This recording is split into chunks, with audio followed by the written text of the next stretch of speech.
Samadhi Sambhojana, concentration. So we are at concentration today. I'll try to cover two, concentration, and the last one is Upekha Sambhojana, equanimity, right? So tonight I will cover two, the equanimity and the concentration. So samadhi is interpreted as concentration, sometimes calmness or tranquility, depends on the instance, which context it is referring to. Now, the characteristics of concentration is the non-dispersal of mind. Non-dispersal. The mind doesn't go all over the place, running all over. So it's non-dispersal, non-wandering. When you meditate, you know that your mind is not concentrated. Once it is going, thinking about here, thinking about there, thinking about home, thinking about your job, thinking all over the place, then you know that in your meditation there is no samadhi, no concentration. Knowing the mind, no concentration. So when you know that, then it comes to cittanupassana, watching mind. If you don't watch it, then you get restless, then you can't meditate. You say, no mood to meditate, no mood to sit. Then you shift about, you open your eyes, then you walk about, don't know what you do. But once you're able to note it as an object, then you are in the meditation. Okay?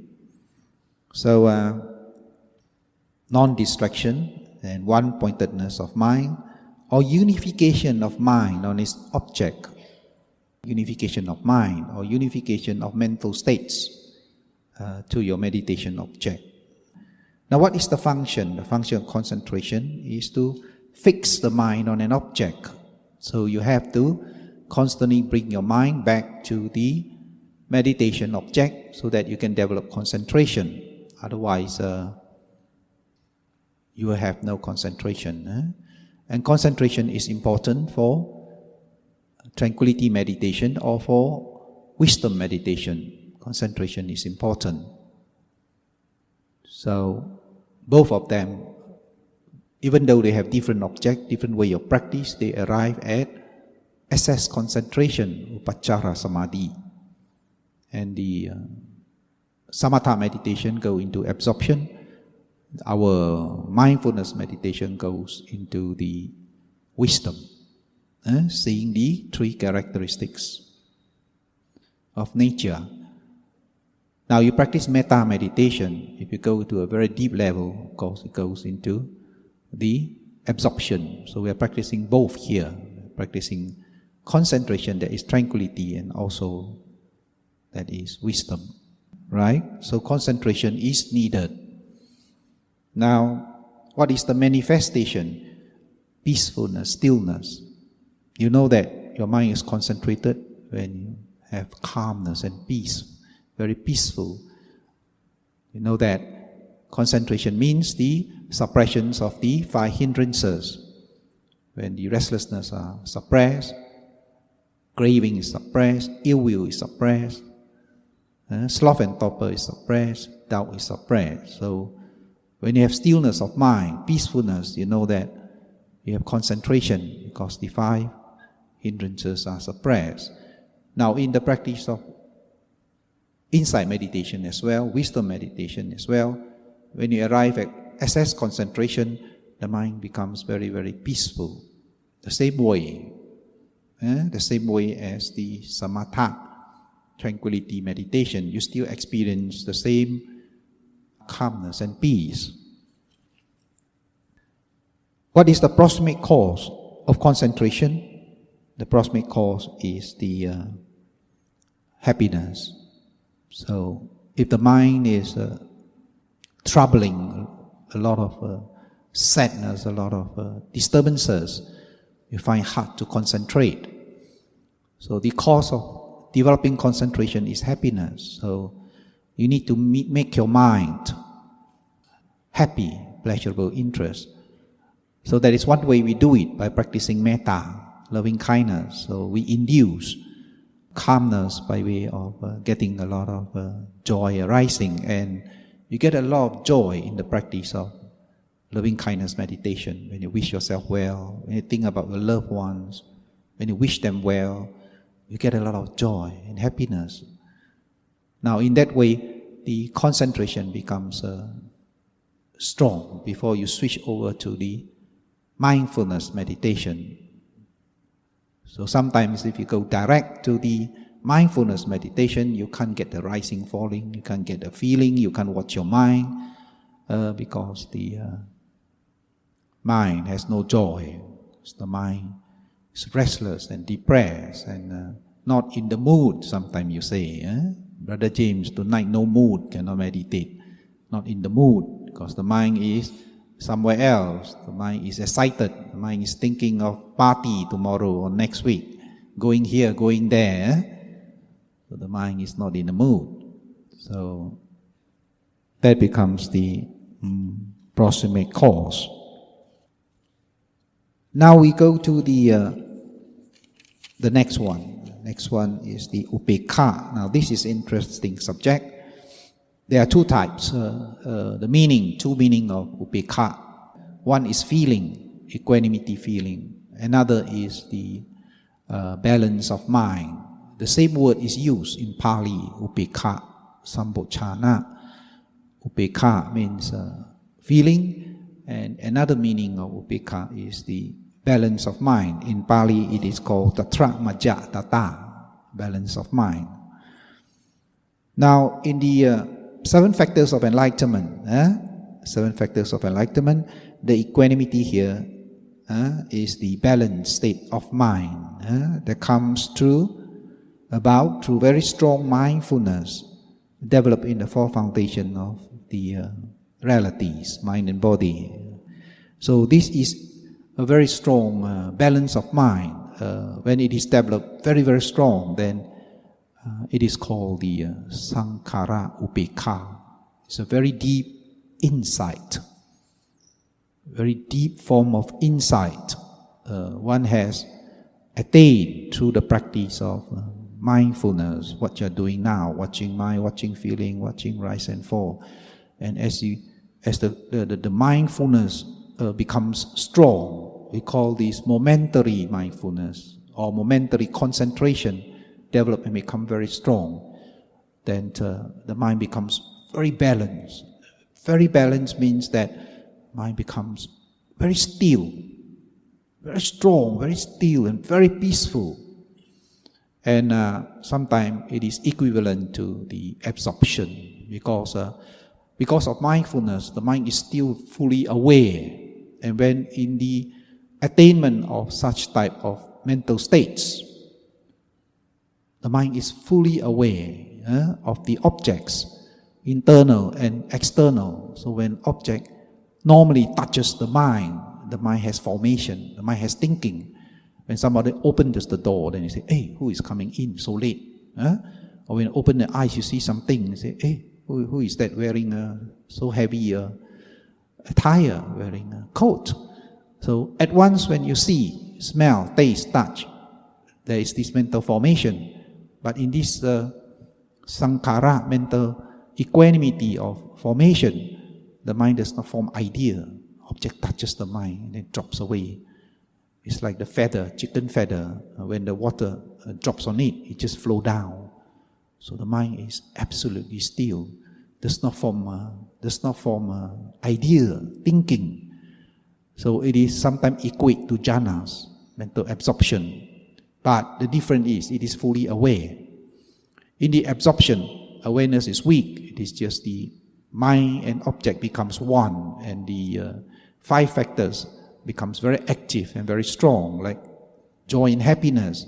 So experience a lot of just happiness and not the knowing. But in this stillness, there is this knowing because it is the wisdom. And even in daily life, objects seldom touches the mind. When it forms into thinking, it drops away by itself. It may last. It lasts for a few days. It may last for even continuous on and off. If the Sankhara Upekkha is maintained if the mind still, in daily life, still practice mindfulness.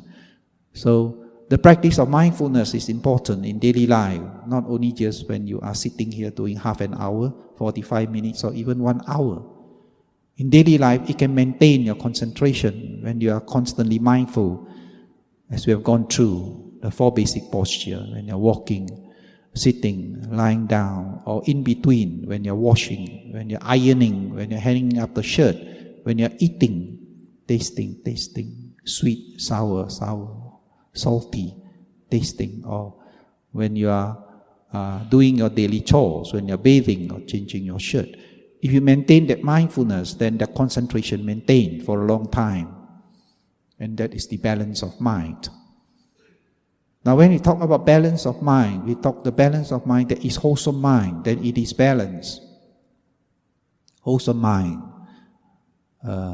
So it is greatly balanced when you are in the inside, Sankhara Upekkha. Actually, it is a very deep kind of insight that the mind becomes fully concentrated, very strong concentration that builds up. And after that, it is the Makkaphala, it is the realization of path and fruition. So this is very necessary for the factors of enlightenment, which is in the indicated in the Upekkha, equanimity. So this actually is the very strong concentration, that is balance of mind, that is required for the enlightenment. And balance of mind arises in all wholesome mental states. When you are doing dana, when you are keeping your sila precepts, when you are doing services, when you're meditating, so your mind becomes very balanced. Tattha, majja, tatra become very balanced. And unwholesome mind is imbalanced. So unwholesome mind, instead of having these mental states, it has uddhacca, restlessness. Like when there is greed in the mind is not balanced. When the mind has a lot of craving, a lot of wants, the mind keeps searching for objects. So it's very unstable. Mind thinks here, think this, think that, analyze this, analyze that. How to get what you want, to satisfy the senses, to get money, to get a lot of things that the mind wants, that the mind needs. So the craving, when a craving arises, there is no disbalance of mind. There is this unwholesome mental states called uddhacca, because unbalanced. It's running here, running there. It's unbalanced. And if it goes into a strong craving, then the mind could get upset. If it can't get what it wants, it can get depression, can get anger, frustration, sadness, lamentation, pain, grief, despair, because of the mental states of uddhacca. Mind keeps on running. Now when you meditate, you realize that your mind can't stay still, because our mind, even when we want to meditate, even when we want to still our mind, to concentrate, still this uddhacca, these mental states of restlessness, keep on arising because of habitual tendencies, because we have developed it all the time, because we have no control about it. We keep on focusing our mind to a lot of wants and a lot of ill will, and of course, including confusion. Mind cannot see properly, cannot think properly, and the mind is scattered all over the place. It's running all over, sometimes finding solution, finding happiness. So our mind gets very confused. We keep on searching for happiness. And that is uddhacca, the mind that is restless, clinging to happiness. Is a confusion mind. So these three are unwholesome roots. Unwholesome mind has uddhacca, instability. Sometimes I turn it as instability. Uddhacca is explained as restlessness, but when it is explained as opposite balance of mind, then it is not balance, it is called instability. So we need to have a stability of mind for enlightenment. If our mind is not stable, if our mind is always unstable or unstable, then we could not develop Makkapala realization. There are wholesome and unwholesome types of the Upekkha. The one that is the non-balanced one is the unwholesome. The wholesome one is the balance of mind. You could find that in the mentioned in the text on the equanimity of the 8 worldly conditions in life. What are the conditions? Success and failure, praise and blame, fame and infamy, or you are known or unknown. Nobody knows you. Nobody. Happiness and sorrow. Now, when we are always affected by such thing that if we have success, we normally have people who praise us. People think, wow, you're so clever, you're so good. Or it comes, if you're fame, then perhaps your success, you become famous, and you have a lot of happiness because you can get a lot of things. You have the power, you got friends, you got money, you can. So sometimes you have 4 of these comes together, sometimes individually. But if you have failure, then you got to get a lot of blame. Nobody knows you, and you have a lot of sorrow. Now these are the 8 winds that always occur in our life. Sometimes it comes very strongly, 4 of them. Sometimes no, sometimes 1 at a time. So balance of mind. When we practice equanimity, means that we practice with mindfulness and knowing, and that is what we do in meditation. When you are praise, you know that is a praise, knowing, equanimity. Don't get carried away, because one day people will blame you. There are people who praise you, there are people who blame you. So if you accept praise, you are going to accept blame. So if you don't accept praise, you don't accept blame. So you are at equanimity, balance of mind. Your mind is balanced. Now in equanimity, balance of mind, is there joy? Yes, there is still joy in balance of mind. Your mind can be very balanced and wholesome, but when you think of, you have a lot of things in life, you're very lucky, you have a house, you have a car, you have money saved up in the bank, perhaps you have lovely children, you have very good children. Now when you think of that, you do have a lot of joy. You feel very happy that, well, in life you have achieved a lot of things. So you could have balance of mind. It is not craving, it's just reflection of what you have, money rightly earned. You could have joy arising. So upekkha, and yet there is joy. But this upekkha is not the upekkha feeling. It's not feeling. This upekkha is the balance of mind, and it do arises with joy. We could have wholesome balance of mind and with joy, right? So that is a difference with feeling. But if you have upekkha feeling, equanimity feeling, you could not have joy, because they are different. You cannot have 2 feelings at the same time. So it depends on what context.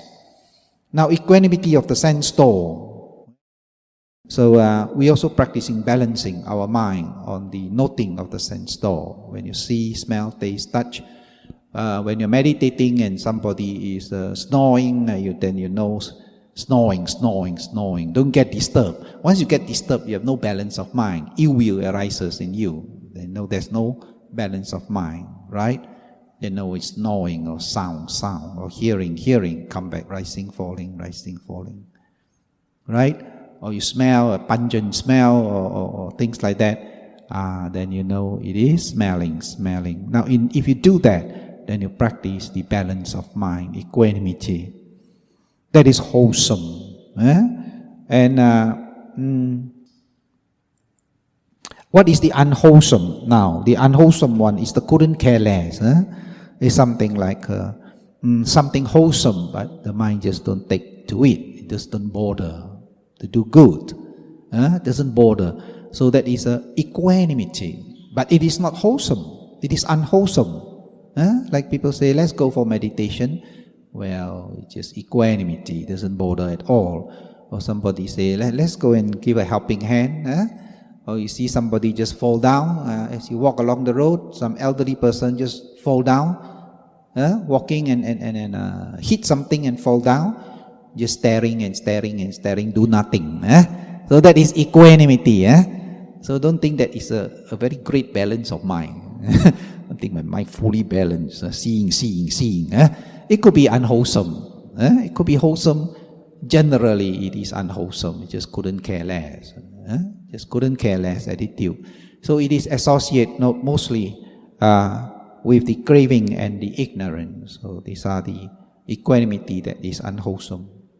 Now, equanimity that is ignorant, rise with ignorance, that is the confusion of mind. When you meditate, you can't see rise and fall, cannot see feeling, cannot see the mind.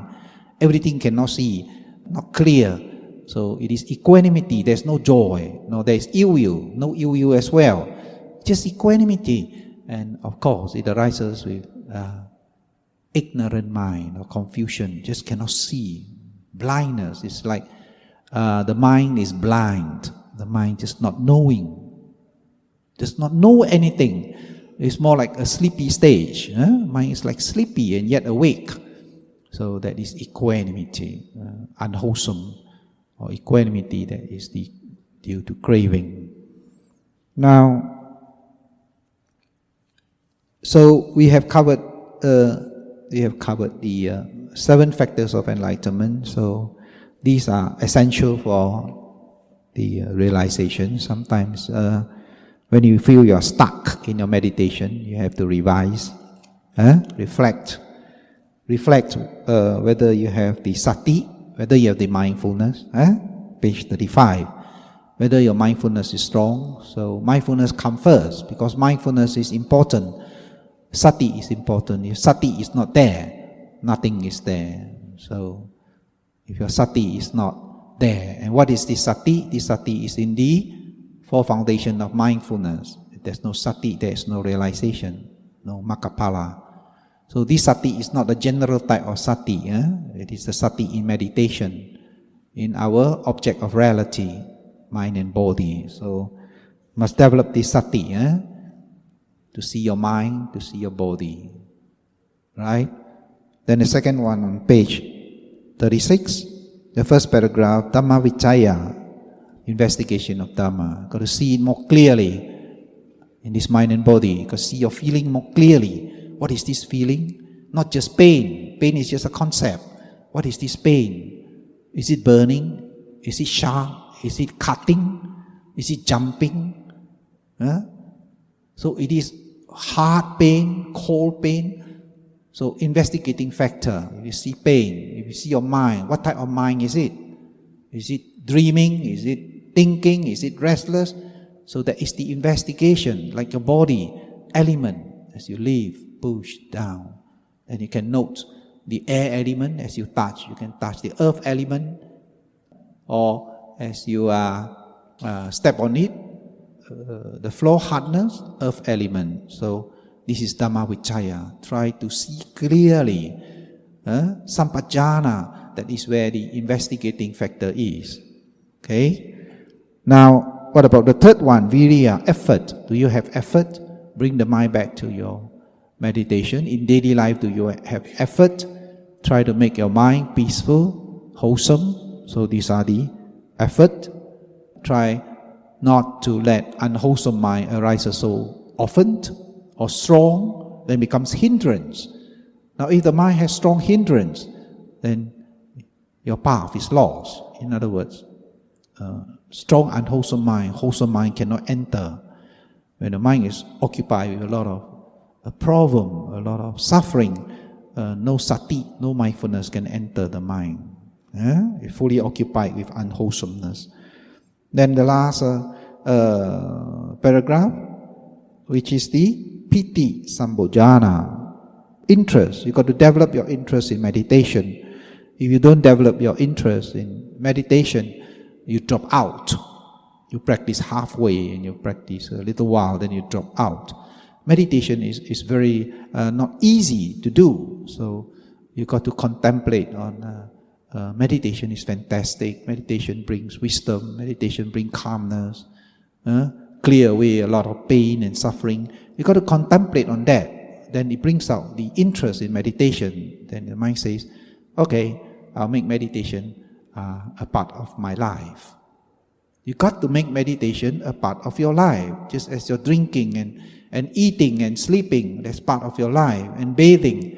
So you have to make meditation a part of your life. If you don't, then you slowly, the mind drop out of the Noble Eightfold Path. The mind get disengaged or swept away from the Noble Eightfold Path. Vipassada, you have to get your calmness of mind, right? Try to maintain that peacefulness and calmness. Don't get agitated easily. Have right attention. Always try to see things in a positive way. If you see things in the positive way, then the mind don't get agitated so fast, and it becomes peaceful. And tonight we have samadhi. Satham wa ajatham Samathi sampuchanagam Sambo Samathi Sambojanga. Sambojanga. Janga means factors of enlightenment. Samadhi means the concentration factor. And the last, Upekha Sampochana, equanimity or balance of mind. So I will stop here my talk tonight for your Q&A. If you're not sure of the talk tonight, please ask some question. Hello. My question is on sharing of merits. Yes. What is the difference between the sharing of merits at the end of the metta meditation and Vipassada meditation? Good. Okay. Why is the sharing of merits? Yeah, yes. Are they the same? Are they the same merits? Are they the same merits? Metta and Vipassana? Yes. Oh, you want to know the difference of merits? Of course, the metta merits is very strong, the Buddha says, very strong merits that it takes a few minutes of like milking a cow, and if you do that metta for just a few minutes of milking a cow, it is like you're doing dana, don't know how many, 10 barrels of rice or something like that. It's a lot of merits. And why? Because we have wholesome mind as we bring out our mind, even in thoughts itself, when you say, may you be well, happy, peaceful. When you wish somebody well, you have wholesome thoughts. And because of that concentration, we have lots of merits. We do it for 5 minutes. We do that for 15 minutes actually during our metta session. So there's a lot and lots of merits. But Vipassana merit is even more because it leads to realization, leads to understand the Four Noble Truths. So perhaps one is gold, the other is diamond. So you have both gold and diamond, you do both. So a lot of merits. And why do people say that meditation, you seem to do nothing, just sit there, and why is there so great merits? The merits means that it's a wholesome mind. Something wholesome, that is merits. Kusala, what is merits? In Pali it is called kusala. Kusala means wholesomeness of mind. What is the meaning of merits? It is from the Pali words kusala. Kusala means wholesome mind. So when you meditate, you have very wholesome mind, pure mind. So we have very great merits. So therefore we share our merits. Once you, after meditation, do that when you are in your house, when you're meditating in your house or anywhere else, even in the hotels, share your merits. You have more peacefulness. You find that your house become more peaceful. And with merits, it's very important that we have merits. Merits help us to maintain our meditation. If we don't have merits, we have a lot of interference, then we can't meditate. We have things happening and block our practice. So merits helps to maintain, carry on our meditation. So our life becomes more smooth for us to develop more insight. So it's a good question. So you understand what merits is? Merits means kusala, wholesomeness. So in daily life, seldom do we have this prolonged wholesomeness of mind. We do merits like we do charity, we help, but it's a very short time. You say, okay, I give you $10 and that's finished. You could probably help in the old folks' home or sweep the floor in the temple, unless you are mindful. Otherwise, you could get a lot of anger, frustration. You say, why people dirty up the floor? Well, you could wholesome thoughts as well as you have lots and lots of unwholesome thoughts. But in meditation, you put a lot of efforts to maintain your wholesome thoughts, rising, falling, rising, falling. It goes away. Then mindfulness, noting the mind. Then mindfulness, noting the element, noting the feeling. So when there's mindfulness, there is wholesome states of mind arising. So you have a long period of mindfulness arising in your mind that develops into concentration. Concentration means very powerful kusala, very powerful wholesome mind. So therefore, when we meditate, we have very, very wholesome mind. So that is called merits. Right? Yes, any question? Any question? With regard to your practice, are you doing well? Are you practicing in the house? Before and after, always measure. Before you meditate, after you meditate. Now we have gone through 12 lessons, means that you have been here for 3 months if you have been constant, regular. Before you meditate and after 3 months, what happened? Are you more peaceful? Are you more mindful? Are you more aware? Or are you more agitated? Or are you more disturbed? What have you become? Now the mark, as you see the progress, is you become more mindful. Become more mindful, you become more happy, peaceful. That should be the mark. If you are really meditating, you become more aware. You are able to detach, to let go of things that disturb the mind. Very important. Formerly you get very agitated and you keep on thinking, but now you are able to let go, knowing, let go. And the intensity of your anger, ill will become less. When you get angry, it does not get 120 degrees. Perhaps it just get 80 and 90 and die off. There's a sign of really progress in your meditation. It's a big sign that you are really doing well in your meditation. It doesn't build up because you're mindful. Once you're mindful, you note the mind, it disappears. Unless it's very strong, that it carry on a little while, you note it, carry on a little while, note it, and disappear. So once you have less ill will, you have less wholesome mind, you have more wholesome mind, then generally you are more happy. Your life becomes more happy. Right now, the more you meditate, the more your temper is 120 degrees, something wrong somewhere, you better check. Check whether your practice has gone haywire, short circuit, or whether the instruction that you receive short circuit, or the teacher himself is short circuit. If you see your teacher crazy, you better don't follow. Because once you meditate, you'll be like a teacher, become crazy as well. So normally do your checking. Checking. If you were to see other teacher, check your teacher first, whether he's peaceful. If a teacher is not peaceful, then something wrong somewhere. Whether he's samatha or mindfulness, he should be peaceful, because that is the way. If he is not peaceful, then he's untrained. And if he's untrained, then you have to be very careful. Very careful. He could be just teaching from book, or he be just talking something he doesn't know himself. Check the teacher.